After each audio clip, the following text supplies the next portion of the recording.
my name is Ludmille Mazzon, and I had an old pressured like eyebrow.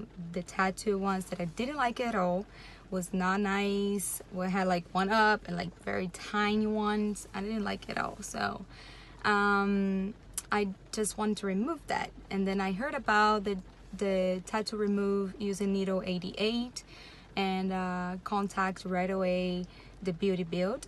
And I did the pressure like only 3 times, and it was enough to get out of my old eyebrow. I was so happy about it because it was no pain, no scars, no anesthesia, nothing.